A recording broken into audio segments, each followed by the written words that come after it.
The morning she brought the first load home, it was a Tuesday in late September of 2011, and the sky had that particular color I can only describe as old pewter, the kind of flat, diffuse light that sits low over the valley after a hard weather event and doesn't quite lift until afternoon. She pulled in off the county road in her husband's flatbed, the bed stacked with crates and loose bins and a tarp she'd tied down herself. And I was standing at my own fence line not 30 yards away checking wire when she came past. I could smell the pumpkins from where I stood. That particular green raw sweetness that comes off damaged cucurbit flesh, the way it mixes with cool September air, is a smell that stays with you. She had somewhere in the neighborhood of 500 pounds of field pumpkins and pie pumpkins, and a smaller variety I didn't immediately recognize, all of them hail-struck from the storm that had come through 3 days prior, all of them surface-dimpled, and some of them showing shallow splits, the kind of cosmetic damage that pulls a field pumpkin off the retail market entirely. She had paid, by her own account when I asked her later, $4, not $4 a crate, not $4 per 100 pounds, $4 for the load, because the grower needed them gone before rot set in and had more pressing work to do than sort 500 pounds of imperfect fruit for a salvage market that wasn't calling. I want to be honest about my first reaction because I think it matters to the story. I looked at that flatbed, and I thought about the labor she was about to take on, and I thought about the cellar she'd been talking about restoring behind her house, and I thought she had either figured out something the rest of us hadn't, or she was going to spend the next 6 weeks managing a slow rot pile.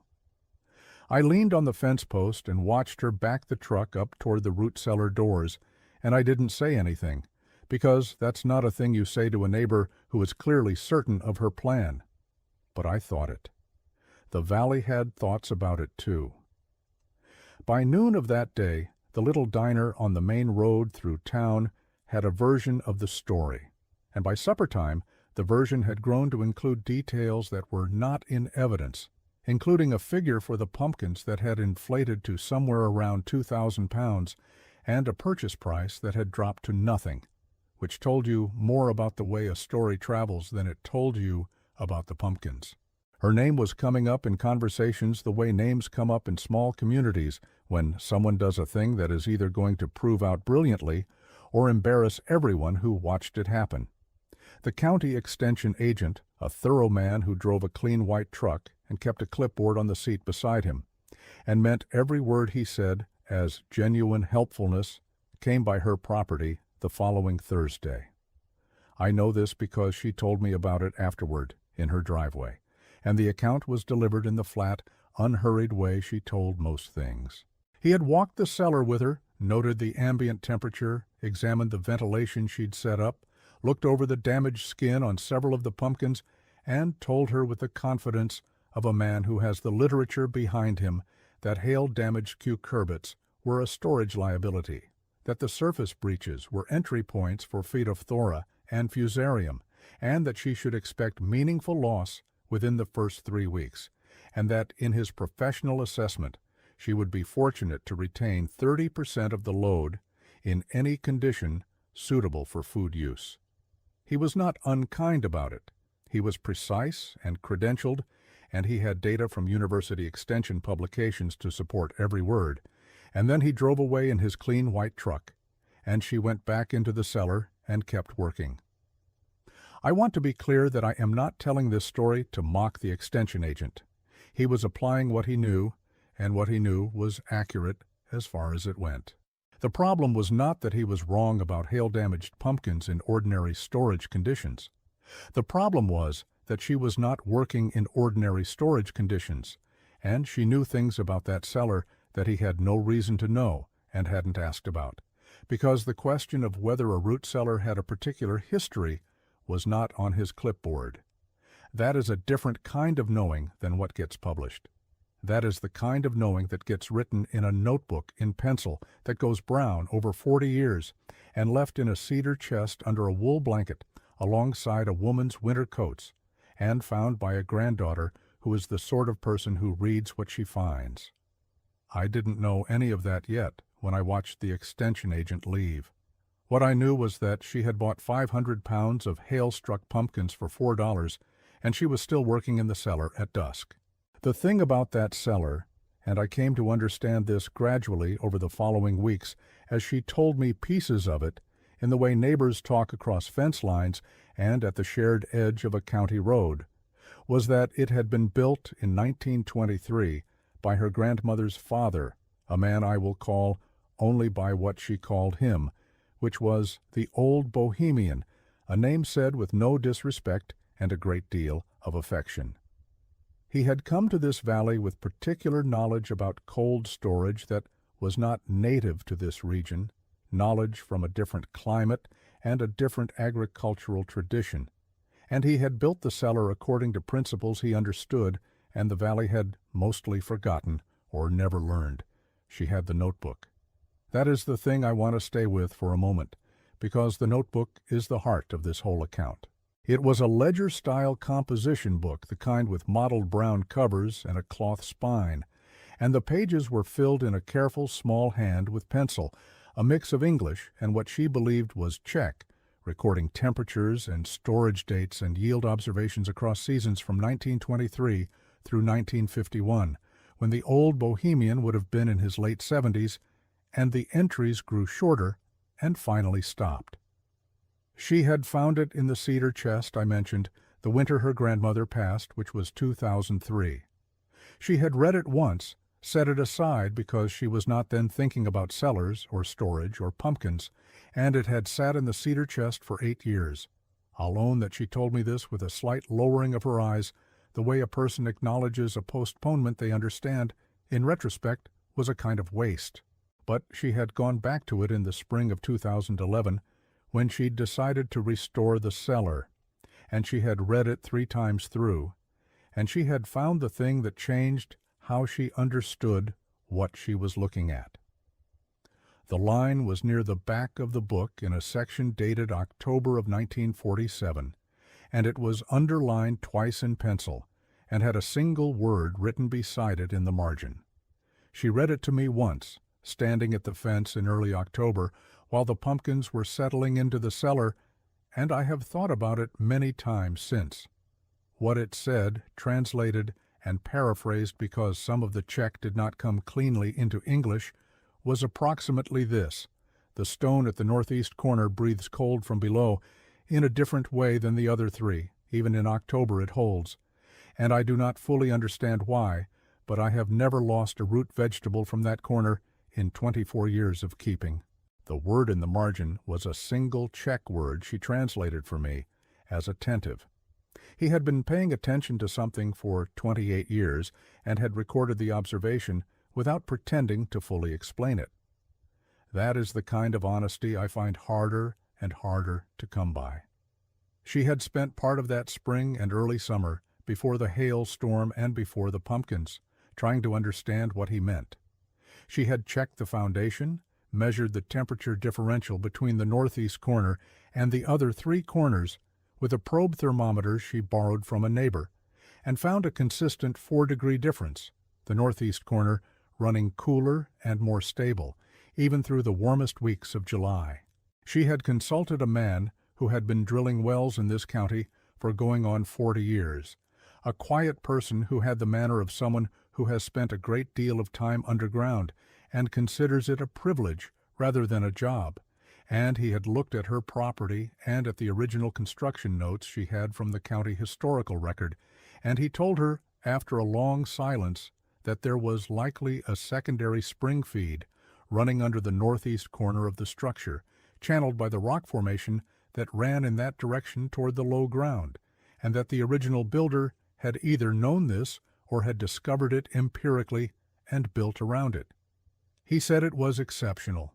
Just that word, exceptional. She had her answer for why the corner breathed different. Now she had 500 pounds of hail-struck pumpkins to test it against. The work she put in during those first 2 weeks is something I want to account for properly, because the story is not only about what the cellar was, it is about what she did in it. She was not a young woman in 2011. She was 53 years old that September, a former school teacher who had come back to the home place after her children were grown, and she had the particular kind of physical patience that belongs to people who have spent decades working with things that don't move on your schedule. She sorted every pumpkin by hand, all 500 pounds of them, which worked out to somewhere between 212 and 220 individual fruit, depending on how you counted the smaller pie variety. She sorted by severity of damage.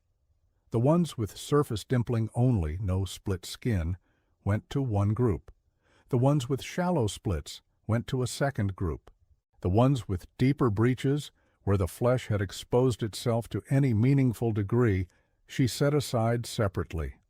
That last group she did not attempt to cellar at all. She processed them within the first 4 days, cooking them down and putting them up in jars with a pressure canner she had used for decades, and that immediate processing was its own kind of intelligence, because she removed the liability before it could become a problem. The first group, the surface dimpled ones, she cured carefully. She had read the old Bohemian's notes on curing, and he had a specific method that differed from the standard extension guidance in one detail that I found interesting when she described it to me.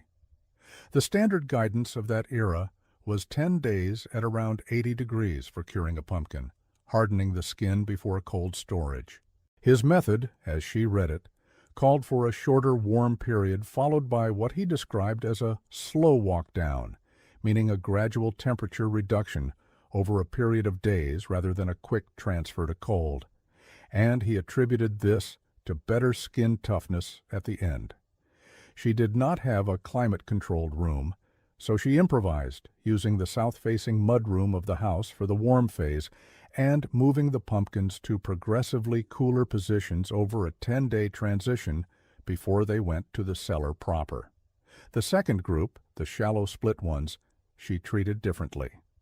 She had read about calcium-based wound healants in a context that had nothing to do with pumpkins, and had asked the man at the farm supply whether it was a reasonable application. He had looked at her for a moment, the kind of look a counterman gives when a question is outside the usual run of things, and then said he had no reason it wouldn't work and sold her what she needed. She treated the splits carefully, let them set, and then followed the same graduated temperature walk as the first group. The whole process had taken her the better part of 2 weeks before a single pumpkin was in final position in the cellar, and when they were in, she had positioned the most valuable ones, the best cured, best healed ones, in the northeast corner. She told me later that she had not done this with total certainty. She had done it the way you act on an old man's observation when you have no better information, and the old man kept that corner for 28 years without a loss. You trust the record. She put the good ones in the corner and waited. By the 3rd week of October, I was walking the fence line on my east side one morning, and she was out back near the cellar doors, and she called across and asked me if I wanted to come down and have a look. I want to be honest that I expected to be looking at the beginning of a problem. The extension agent's number was still somewhere in my thinking, 30% survivable, and we were 3 weeks in, which was right in the window he had described as critical. I walked over and went down into the cellar with her, and I stood there for a moment in the cool air and the specific smell of a root cellar that is working correctly, which is a smell of clean earth and dry vegetable matter and a faint sweetness. And I looked at the pumpkins. They were not rotting. I want to say that plainly because it is the plain truth. The ones in the northeast corner had color that had deepened rather than faded, the skin looking tighter and smoother in some respects than it had when I'd seen them in the crates coming off the truck, which is the way a properly cured cucurbit behaves when it's in good cold storage.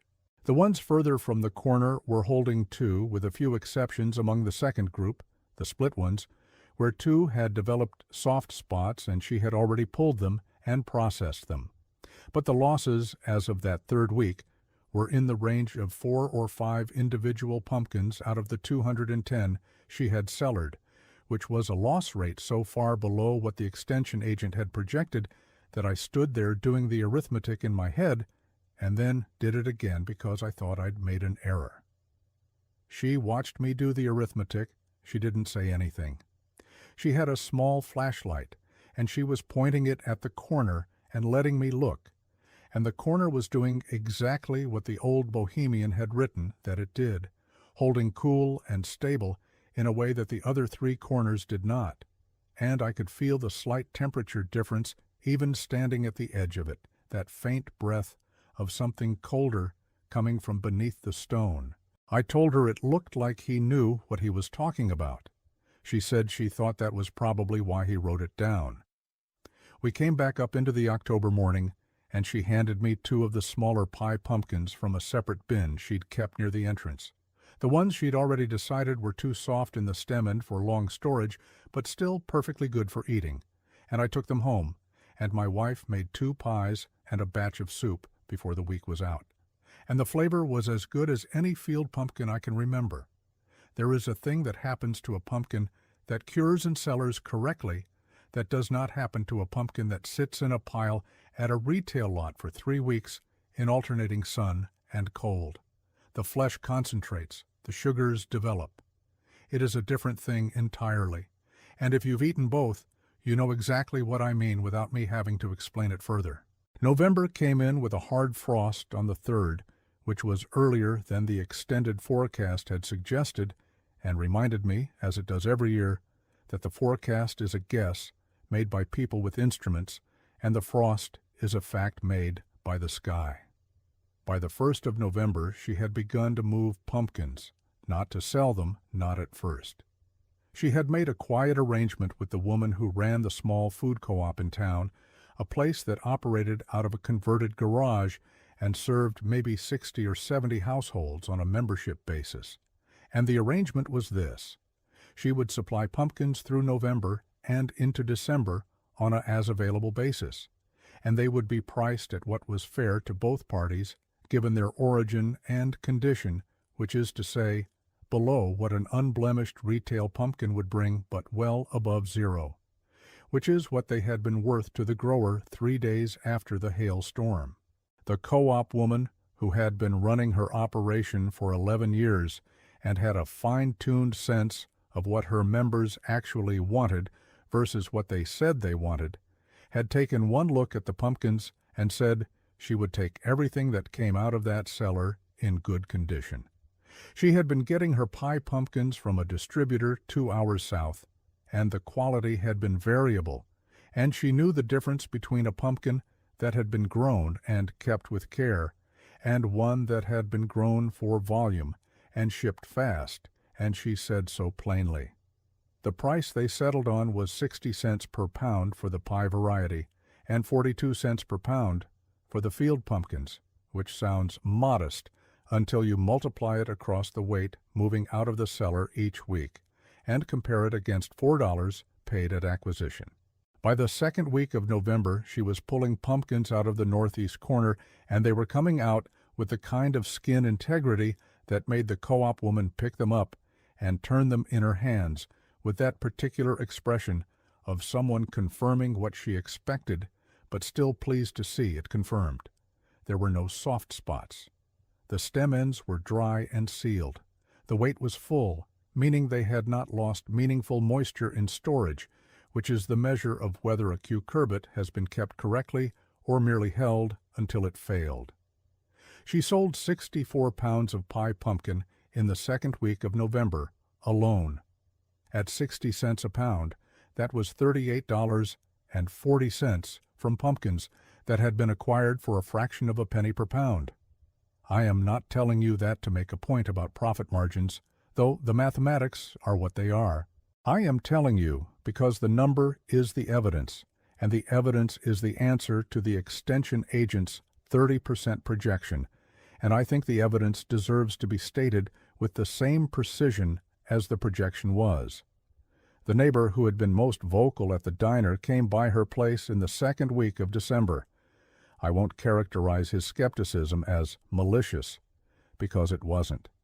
He was a practical man who had farmed this valley for going on 40 years and had seen more than one ambitious storage project turn into a compost pile, and his skepticism was earned by experience.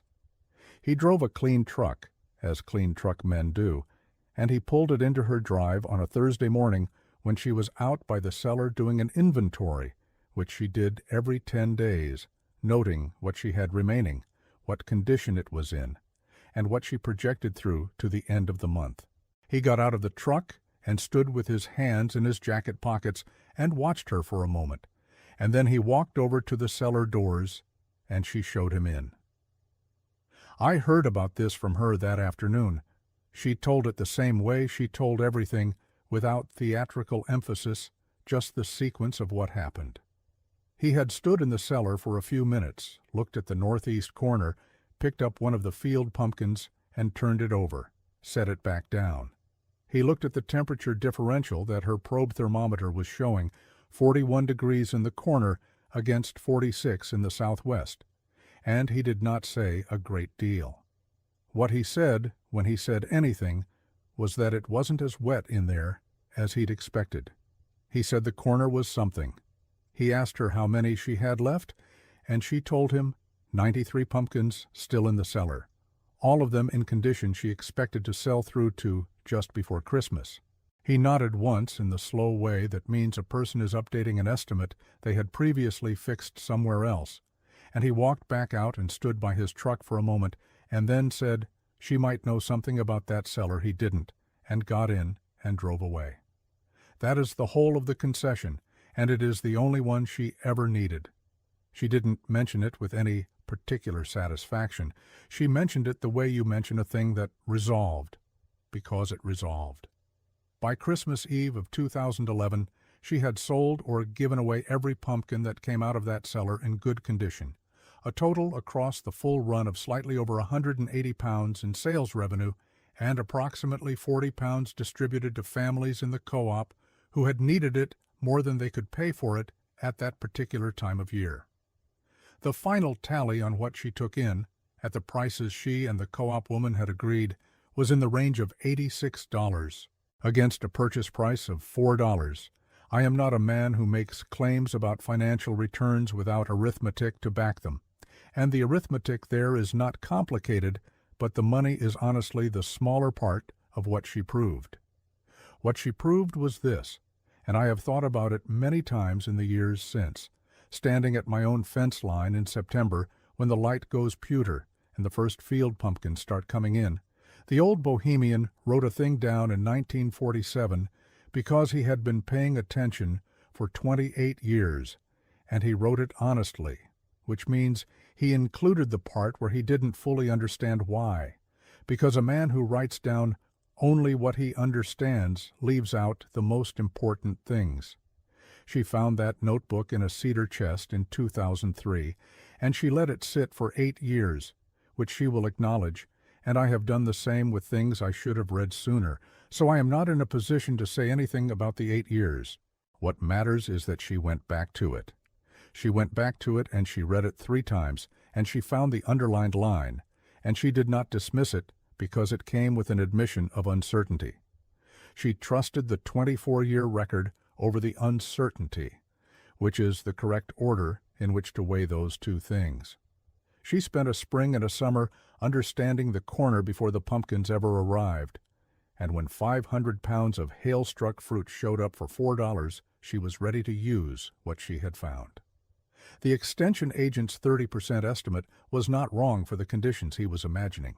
He was imagining ordinary storage, and she had an extraordinary corner, and the difference between those two things was a 64-year-old pencil line in a dead man's notebook.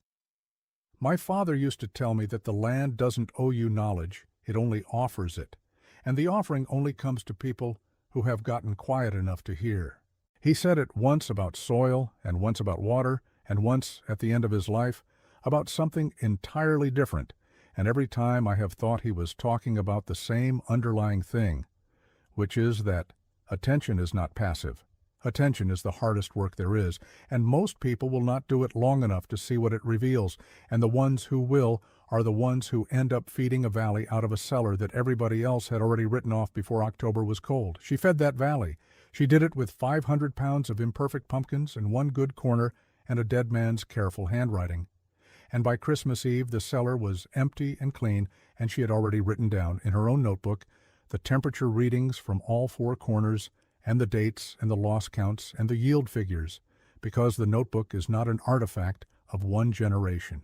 The notebook is the conversation between generations, and if you keep it honestly, with the parts you don't understand included, the person who comes after you will know where to start. If you've got a cellar with a corner like that, or an old notebook with a line somebody underlined and never explained, or a piece of ground that the credentialed people told you to walk away from and you stayed anyway, I would like to hear about it in the comments. Those are the stories that deserve to be kept. Subscribe if this one meant something to you, and come back next time, because we move slow on this channel, but we get to where we're going.